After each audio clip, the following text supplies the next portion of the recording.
नमस्कार, मैं विनय कुमार मिश्रा आज की मुलाकात में आप सभी वीएलई भाइयों का स्वागत करता हूं।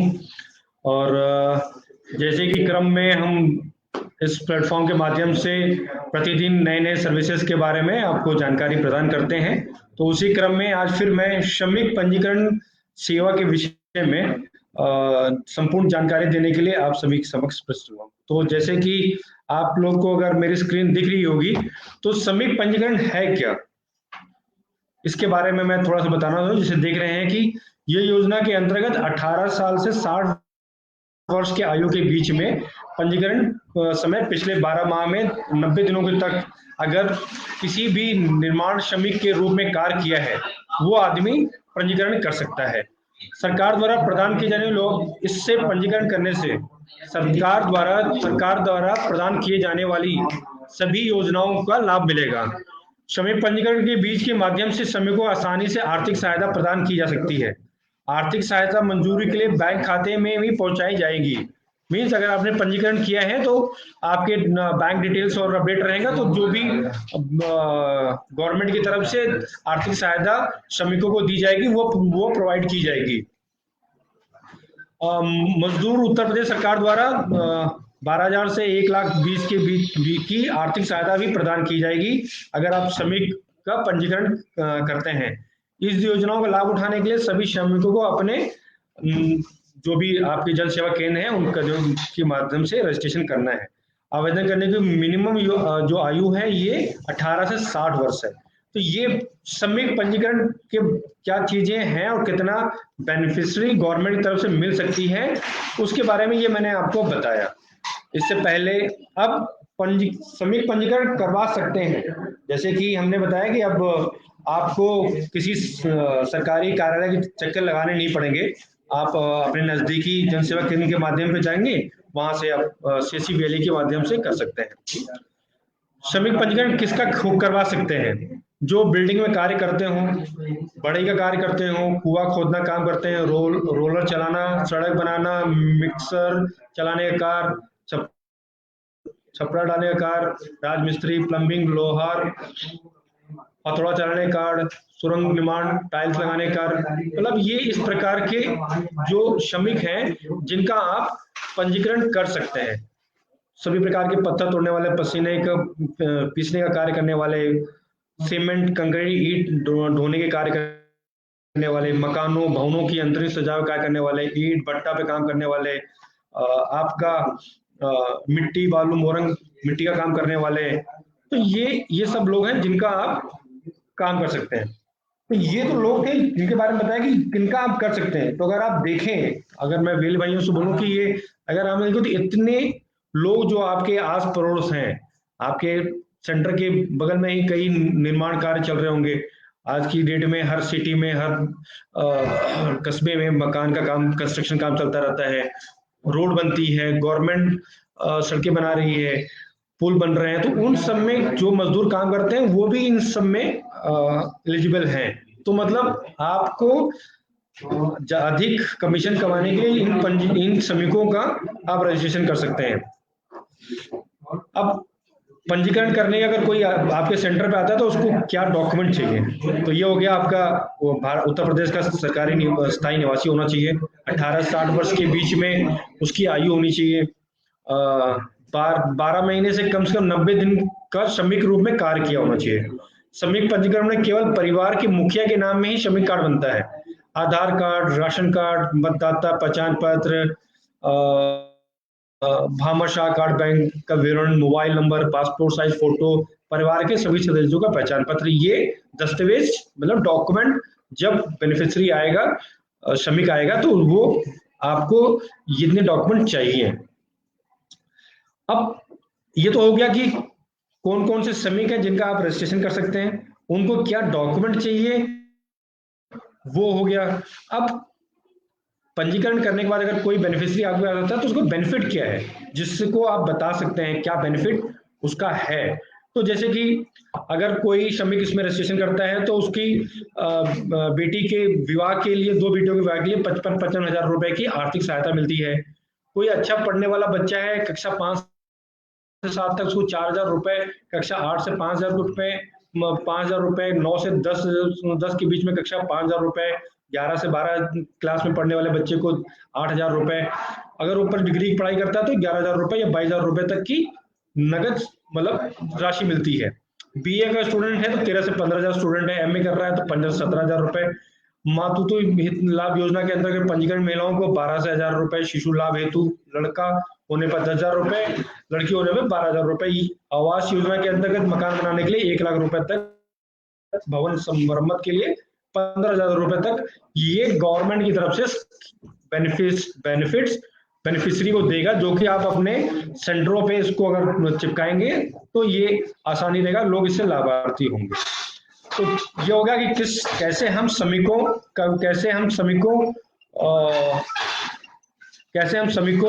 को कौन कौन श्रमिक हैं जिनको हम रजिस्ट्रेशन कर सकते हैं, उनको क्या डॉक्यूमेंट चाहिए वो बता सकते हैं, और उनका लाभ क्या मिलेगा, गवर्नमेंट की तरफ से क्या लाभ मिलेगा, वो उसके बारे में ये बेनिफिट्स ये मैंने बताया। अब अपने सीएससी पोर्टल से कैसे हम श्रमिकों का रजिस्ट्रेशन कर सकते हैं, तो उसके लिए जैसे आप जनरली हम अपने पोर्टल पे जाते हैं, उससे पहले मैं आपको बता दूं कि ये मैंने आपको बताया कि कौन कौन से श्रमिक हैं जिनका आप रजिस्ट्रेशन कर सकते हैं, उनको क्या डॉक्यूमेंट चाहिए और कैसे उनके बेनिफिट्स मिलते हैं। अब आपका पार्ट है, आपको क्या बेनिफिट मिलेगा। जैसे अगर आप देखें तो आप स्क्रीन पे देख रहे हैं तो आपको पर रजिस्ट्रेशन पे 10 रुपए का वीएलई कमीशन मिलेगा, जो कि एक बहुत अच्छा कमीशन है आज की डेट में। अगर आप बाकी सर्विसेज देखें तो 10 रुपए सबसे अच्छा कमीशन श्रमिक रजिस्ट्रेशन में मिल रहा है। एक तो रजिस्ट्रेशन में कमीशन मिल रहा है आपको, उसके बाद उस बीएलई का हर साल रिन्यूअल होगा, उस रिन्यूअल पे आपको 5 रुपए कमीशन मिलेगा। तो मतलब एक बार आपने रजिस्ट्रेशन अगर किसी बेनिफिशियरी का कर दिया तो एक तो वन टाइम आपको 10 रुपए मिल गया, वो हर साल आपसे जुड़ा रहेगा तो 5 रुपए कमीशन आपको हर साल मिलता रहेगा, या जो उसके माध्यम से जितने लोग आएंगे वो बेनिफिट रहेगा। तो ये आपका बेनिफिट हो गया कि आपको 10 रुपए कमीशन मिलेगा। दूसरा 5 रुपए रिन्यूअल मिलेगा, तो एक अच्छा कमीशन है इस सर्विस में।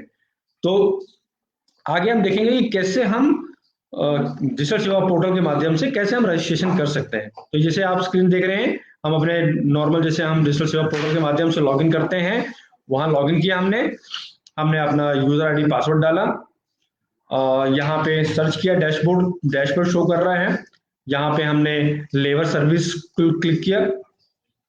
यहाँ पे अगर आप देख रहे हैं तो एरो मार्क है जहाँ पे लेबर रजिस्ट्रेशन शो कर रहा है। उसके बाद आप यहाँ पे क्लिक करेंगे जहाँ पे आपको सीएससी लॉगिन शो करेगा। लॉगिन शो करने पे यहाँ पे कई आइकन दिखा रहे हैं, पंजीकरण, श्रमिक पंजीकरण हो गया, श्रमिक रिन्यूअल हो गया, योजना का आवेदन हो गया, ये कई दिखा रहा है। तो हमें पहले पंजीकरण करना है, तो हम श्रमिक पंजीकरण पे क्लिक किया। अब आप देख रहे होंगे यहाँ पे आप उस जो बेनिफिशियरी है उसके मोबाइल नंबर पे ओटीपी जाएगा। ओटीपी जाने के बाद आप उसको ओटीपी वेरीफाई करेंगे। आप देखेंगे यहाँ पे उसका आधार डॉक्यूमेंट में आधार मांगेगा, बैंक पासपोर्ट मिलेगा, नियोजक सर्टिफिकेट मांगेगा, पासपोर्ट साइज फोटो मांगेगा।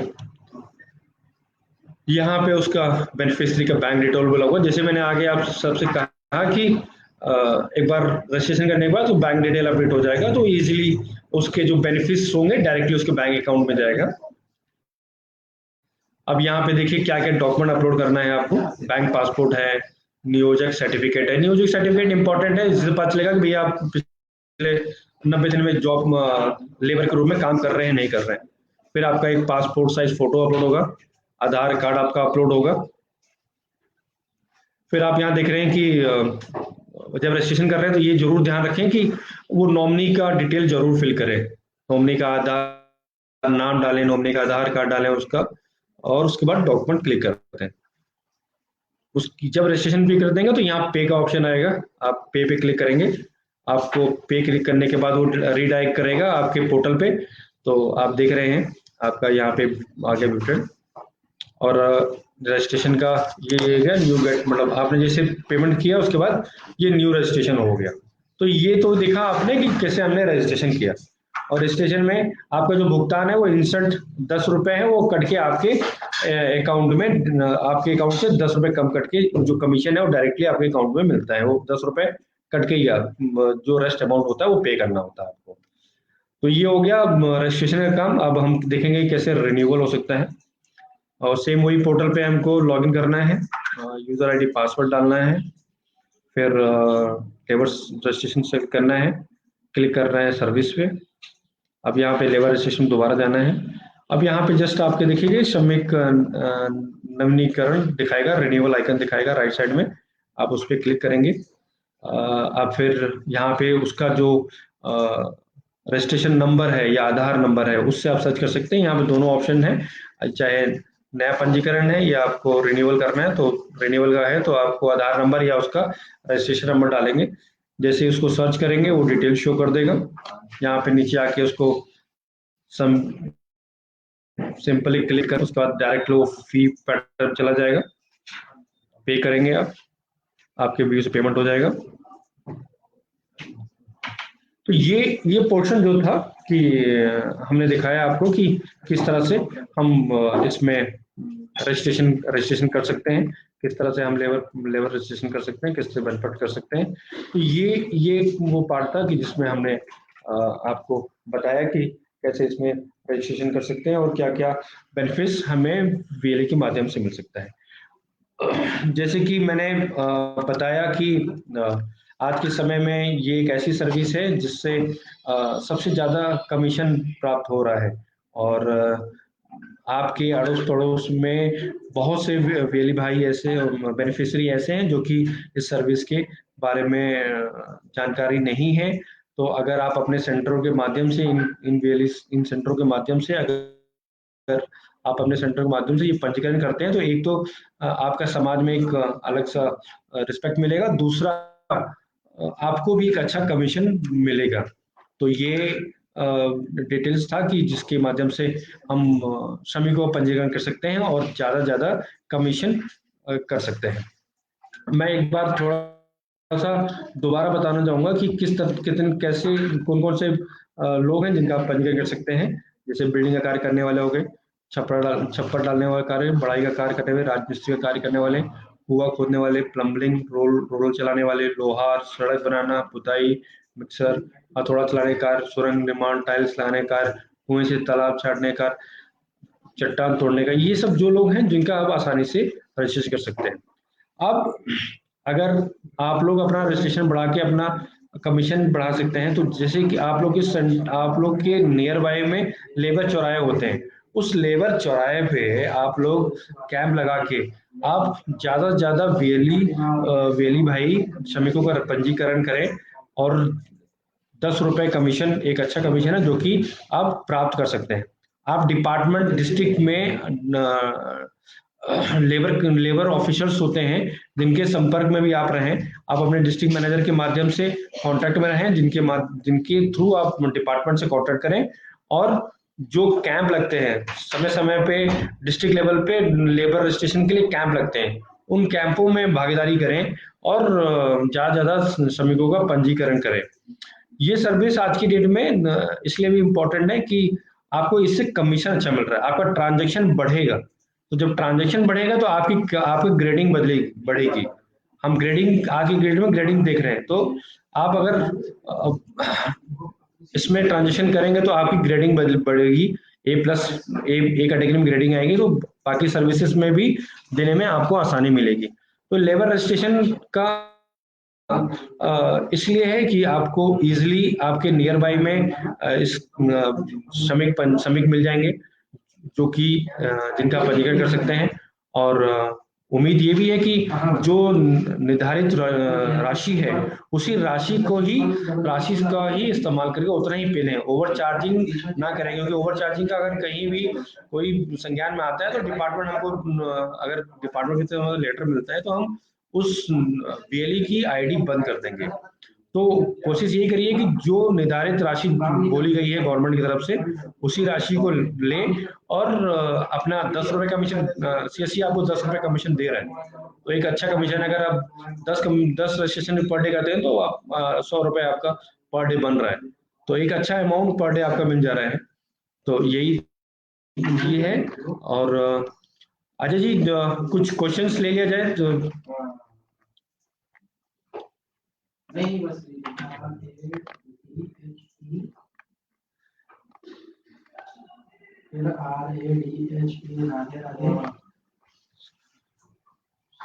तो जैसे एक बलबीर जी हैं, उन्होंने लिखा है आधार वेरिफिकेशन बंद होगा क्या? नहीं, आधार देखिए वो ओटीपी एक ऐसा पार्ट है जिसको हम नहीं बंद कर सकते, वो डिपार्टमेंट का पार्ट है।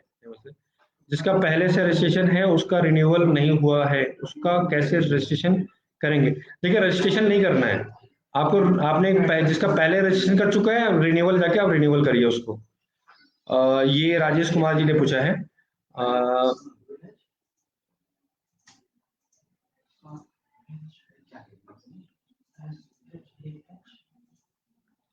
अब बलबीर सिंह ने क्वेश्चन पूछा है कि लेबर कार्ड में करेक्शन और अपडेट के लिए का ऑप्शन भी ऐड करा दिया जाए।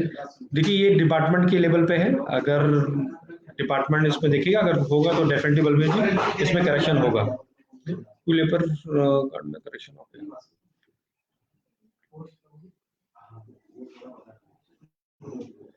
विनय त्रिपाठी जी हैं, इन्होंने लिखा है प्लीज इसका स्टार्ट आधार वेरिफिकेशन। विनय जी नहीं बंद हो सकता, वो प्रोसेस में है, वो नहीं हो सकता। सत्यम सिंह राजावत ने पूछा है बैनर व पीडीएफ सर प्रोवाइड कराते हैं। ठीक है, मैं आप डिस्ट्रिक्ट मैनेजर के माध्यम से आपको सत्यम जी प्रोवाइड करा दिया जाएगा।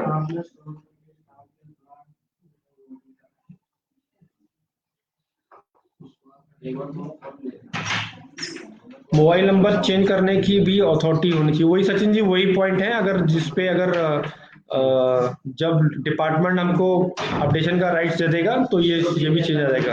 सर्टिफिकेट जारी होने के कितने दिन बाद सर्टिफाइड दिखेगा? ये डिपेंड करता है वेरिफिकेशन पे। 48 से 72 घंटे में दिखा देना चाहिए।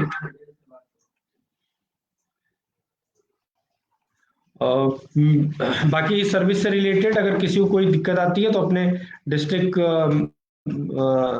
मैनेजर्स के कांटेक्ट में रहें, क्योंकि वो लोग लेबर डिपार्टमेंट के कांटेक्ट में हमेशा रहते हैं। तो अगर कोई आता है तो उसके संपर्क में रहें। बाकी अगर मुझे संपर्क करना है तो मेरी मेल आईडी अभी नीचे दिखाई देगी, vinay.mishra@csc.gov.in। आप उस पर मुझे मेल भी कर सकते हैं, और अगर कोई मेरे लेवल पे शो रहेगा तो मैं उसको डिपार्टमेंट से बात करके उसको इश्यूज को रिजॉल्व करूंगा। लेकिन सबसे पहले आप डिपार्टमेंट, आप लोकल लेवल पे अपने डिस्ट्रिक्ट मैनेजर या डिस्ट्रिक्ट कंसल्टेंट के कांटेक्ट में रहिए। वो तीनों जो है अभी अंडर प्रोसेस है। इस कार्ड के आयुष्मान कार्ड बन सकता है क्या? इस कार्ड से आयुष्मान कार्ड ये पॉसिबल रहता है, लेकिन एक बार आप डिस्ट्रिक्ट मैनेजर के माध्यम से संपर्क कर लीजिएगा, उसके बारे में वो बता सकेंगे। मोहम्मद अशरफ खान जी।